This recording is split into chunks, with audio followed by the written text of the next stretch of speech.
Hello and welcome to Spinal Cast. I'm your host, David Stevens, and joining us today is Helen-Marie Dunmore. Helen-Marie is a principal scientific advisor for Charles River and has significant experience with regulatory requirements in the non-clinical development of advanced therapy medicinal products.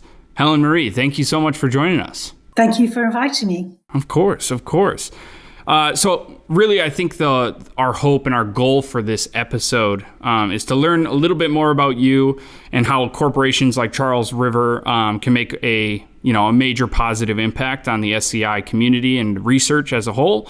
And assuming that's okay with you, I think we'll just jump straight into questions. Yes, absolutely. Please do. Perfect.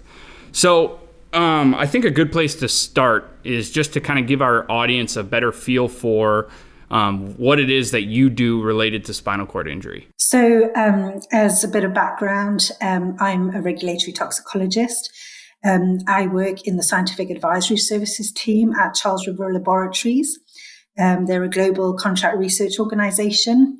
And within this capacity, I advise sponsors of drug trials what non-clinical research and data sets are required to advance their drug candidates into clinical trials, to make sure that they work and they're safe when given to patients, and then to ultimately get approved, of course, for licensing and onto global markets. Very cool. How did you end up getting into this line of work in the first place? So I started out, I studied an undergraduate degree in pharmaceutical sciences, and that led on to a master's degree in applied toxicology in England, at the University of Surrey. And following my undergraduate degree, I started out, I guess, a bit by serendipity as a study director in Italy doing preclinical research at a company much like Charles River, investigating the safety of lead drug candidates, weeding out bad actors that weren't safe to proceed in clinical trials. And then after that, I moved into the pharma industry, working at various large pharmas, also, again, within drug safety evaluation. Okay. And eventually I moved into the regulatory arena, where I reviewed all the dossiers that were submitted to regulatory agencies. So looking at, clinical trial approvals, marketing applications, equivalent to sort of the NDA process in the United States. Yeah. And then after that, I kind of decided that I really wanted to solve the problems that regulators were sort of asking. And so I got back into sort of this line of work where I started in a contract research organization at Charles River, really wanting to help drug developers streamline their research to get these products to patients who need them quicker. Awesome. So I think that kind of ties nicely into the next question, which is really around how does Charles River support the spinal cord injury research specifically? So specifically in the field of SCI research, Charles River provides preclinical testing services for potential therapies. We work with pharmaceutical companies, biotech companies, academics, for example, to develop and test new drugs. We have a specialized division that's focused on neuroscience research. That includes spinal cord injury research. We have a dedicated in vivo surgical laboratory for disease modeling and administration of therapies. Our spinal cord injury model platform includes years of expertise in spinal cord injury model surgery. And one of the biggest challenges, I guess, with developing these types of therapies to treat CNS disorders is really the delivery of, systemically administered drugs to the brain. Right. And that's limited by the blood-brain barrier, of course.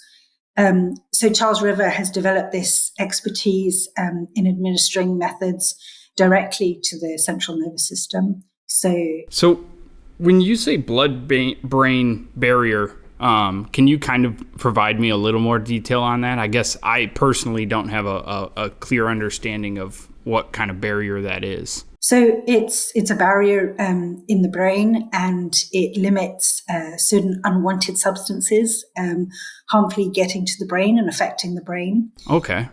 So for these types of indications, for them to have a therapeutic effect, we really often want the drugs to permeate that barrier and protection layer, basically, of the brain, so the human body naturally has this barrier that is keeping unwanted things out of your brain, exactly, per se. And for therapies to take effect, they need to actually penetrate that barrier and reach the brain. Is kind of what you're getting at. For this type of indication, yes. Okay. If you want an effect on the CNS, yes.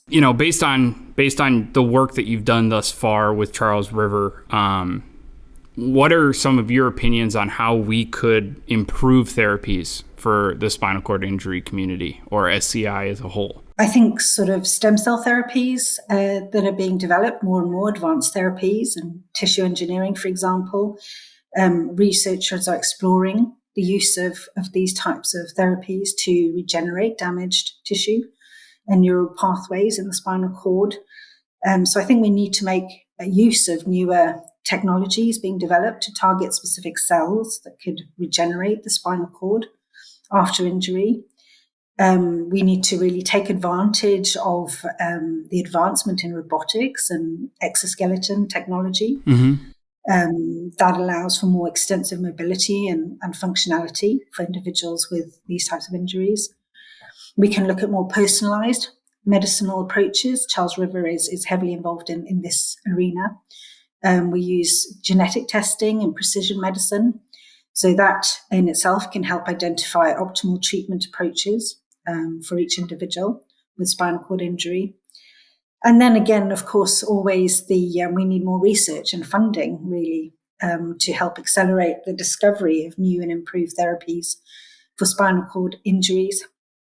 I think several organizations, I'm sure everyone's familiar with the Christopher and Dana Reeve Foundation. Mm-hmm. They are very focused on advancing spinal cord injury research and promoting the development of new treatments. Absolutely. And I think I heard you kind of key in on the idea of providing personalized therapy. I think something we hear quite commonly is no two injuries are the same, and they all kind of have their own difficulties that come along with them. And so how do you think, what's the path forward to be able to provide therapies that are specific to an individual, or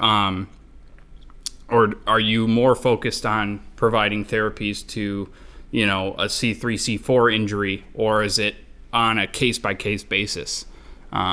Which do you think is the line forward for science? Well, as you said, I think developing personalized therapeutics, where Charles River is really at the forefront here, and these types of approaches for spinal cord injury patients, is certainly a key to the way forward. By understanding the individual's injury, their functional status, their medical history. So really, we need to be identifying biomarkers that can predict recovery and response to different therapies. I think that's essential to develop personalized treatment plans. Biomarkers can really provide information about the disease pathogenesis, help predict which patients are more likely to respond to specific therapies.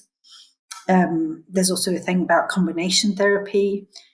These target different mechanisms of injury, depending on the patients, and they can be used to increase the likelihood of recovery and functional improvement. Okay. Genomic profiling is another option for personalized medicine, and this can be used to identify genetic variations and understand how they impact the response to different therapies. So before personalized therapies can be developed, more research is really needed, I think, to better understand the complex interactions between genetics and spinal cord injury. Well, that was going to be kind of my next question is as I'm thinking through this, I think personalized therapy is key to getting everybody to have the greatest result from whatever treatment or therapies that they're receiving. But I can only imagine there is a ton of work involved in all of the research and the understanding of an individual case that it might take a long time to actually enact those therapies for the patient. But I think what I'm understanding is from what you're saying is what Charles River and yourself are really focused on is getting enough information and data from further research in slightly broader categories so that when an individual case does come in, we can basically tap into this knowledge base that we've created from all this other further research to take parts and pieces and kind of apply it to an individual case and actually provide them an individual therapy quicker. Is that kind of a correct synopsis kind of the approach? Yes. I think that is basically how it operates, and how everybody is trying to collaborate and work together to find the most optimal solutions for these patients. Well, and then I think the other thing you mentioned earlier, if it wasn't on this, it might have been on our introductory phone call.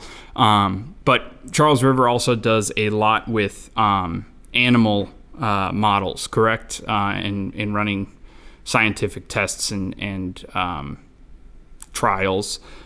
So what are some of the ways that you think those can be improved? Yes, we always look to develop and advance our models and make sure that they're more accurate and predictive models for spinal cord injury. I think there are several factors. Excuse me. We need to be choosing the right animal models. So typically animals that closely mimic human spinal cord injury. Mm-hmm. And those, of course, are crucial to predicting the effectiveness of the therapies and translation into the clinic. Rodents, for example, are commonly used, but so are larger animals, and sometimes they can provide a more accurate model. We also need to sort of standardize our injury models. That's really essential to ensure that the results obtained in different studies are comparable, of course, in different laboratories doing these types of tests. The injury severity, location, method of induction, all of that. The methodology needs to be standardized to allow for more effective comparisons. And then assessing functional recovery, we need to measure this, and that involves a range of techniques. I won't go and elaborate on all of those, but really to predict the effectiveness of the therapies accurately, those assessment methods, whether it's behavioral testing, for example, those again need to be standardized and their validity verified. And then I think the final thing is really that this type of injury is a really complex injury. So that involves, a range of factors like inflammation or cell death. We've mentioned blood-brain barrier. Sometimes that can be disrupted. Mm-hmm. So the animal models really need to take into account all of these complexities, and give researchers really a better understanding then of the pathophysiology of the spinal cord injury itself. So, right. So I think that's really important to take into account. The models are, replicating all of these complexities. Right. And it sounds like almost everything that we've talked about today, there needs to be groundwork laid for any of this to really not only take effect, but be valuable to the scientific community and in the end, the patients as well. And so it sounds like you have your work cut out for you, I guess is what I'm saying.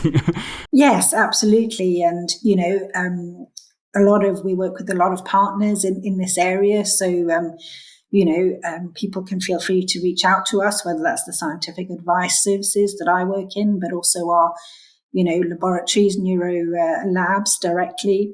We can help them to put an adequate drug development plan into place so that these, more and more options can be accessed to patients, either through clinical trials or, of course, ultimately through approval. So kind of getting to that approval point in the process, is that, I guess, what is the next stage? Once you've completed an animal model, you have your findings, and then how do you move that forward into actually providing some sort of solution? And maybe it's not necessarily you that's providing the treatment or therapy, but what is kind of that next step? So here in the UK, for example, the MHRA, so that stands for the Medicines and Healthcare Regulatory Agency. And as the name implies, the next step is really that you submit a dossier to an agency like this, whether it be sovereign, like the MHRA or the FDA.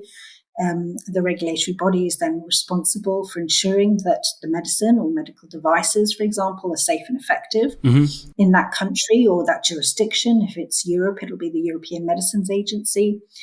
And they then, you submit a clinical trial authorization application or open an IND in the US. And the agency will make sure that the clinical trials really, are conducted in compliance with ethical and scientific standards, and that the risk to trial participants, of course, are minimized if they feel that, the risk and the benefit outweigh each other to go into a first-in-human clinical trial. I think something that we hear a lot from even just people we've interviewed who are injured themselves, but also a lot of people around the SCI community, it's always, why is research taking so long, and how can we make it go faster? And I think just you laying out all these different steps and regulations that need to be approved and passed and pushed along in order for anything to really reach a patient. From your professional opinion, what are ways that, I don't know if it's, the government and private sectors dividing things up, or, what is the best way to help kind of drive research forward quicker? I think ultimately, we need better communication and collaboration between stakeholders. We saw this happening during the COVID pandemic, Operation Warp Speed in the US. Researchers, clinicians, pharmaceutical companies, government agencies, but the patients themselves as well through advocacy groups really need to work together a bit better to identify gaps in knowledge, design these experiments, and fill in all of the gaps to develop these innovative therapies. And research does take time. But sometimes, it's important as well to recognize that, progress in the labs, it doesn't always translate to progress in the clinic. So, people need to remain committed to the scientific process, recognizing that incremental advances and setbacks, that's a normal part of the scientific journey, really. If we share our data and we're more open, a lot of governments and, funding agencies are mandating that data be openly available, for example. Yeah. And, platforms, people developing new tools and platforms, wider sharing of those types of data and resources can help and save time.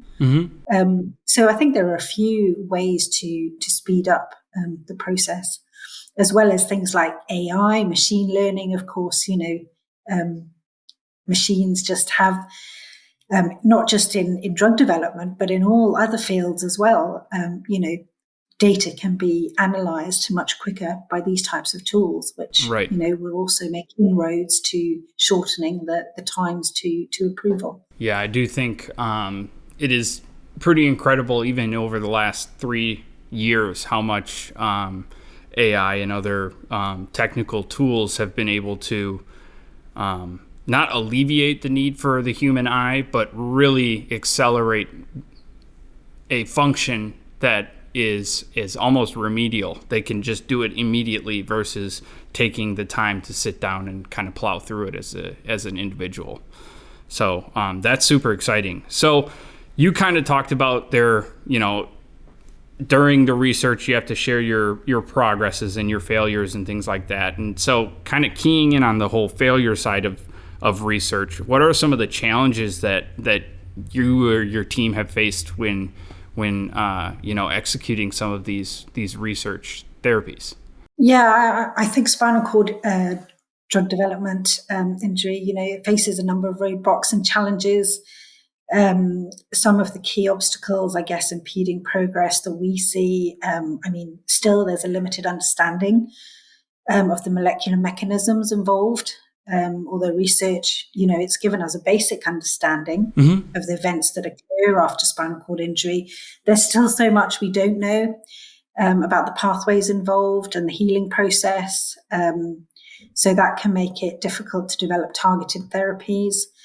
The heterogeneity of the injury, you've mentioned every spinal injury is unique, either in terms of the location or the extent of damage. That can make it difficult to develop comprehensive treatments, a one-stop shop that, treatment for all, that works for all patients. The blood-brain barrier I've mentioned, that prevents many substances, even drugs entering the central nervous system. So that's a challenge when we develop drugs for spinal cord injury. They need to penetrate this barrier to be effective.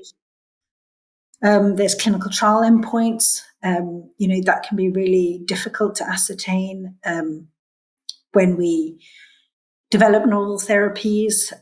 We need to be able to measure whether or not, the candidate drug is having a desired effect. But for spinal cord injury, accurately determining changes in patient status is difficult, and developing clear, achievable endpoints for clinical trials, that really is an ongoing struggle. So, those of us who work in this space, we're trying to overcome these challenges. It requires a lot of dedication in both basic research and clinical trials, but also this collaboration to create these new strategies to overcome these obstacles. Right. Absolutely. Well, I think I've got one final question for you here. And really it's asking, what are the most promising points in SCI research that you're seeing right now? And what are you most excited about that's coming along or being worked on currently? I think there are a few promising therapeutic targets, therapies that work on neuroprotection and neuroregeneration. They protect surviving neurons from further damage, promote the growth and regeneration of neurons.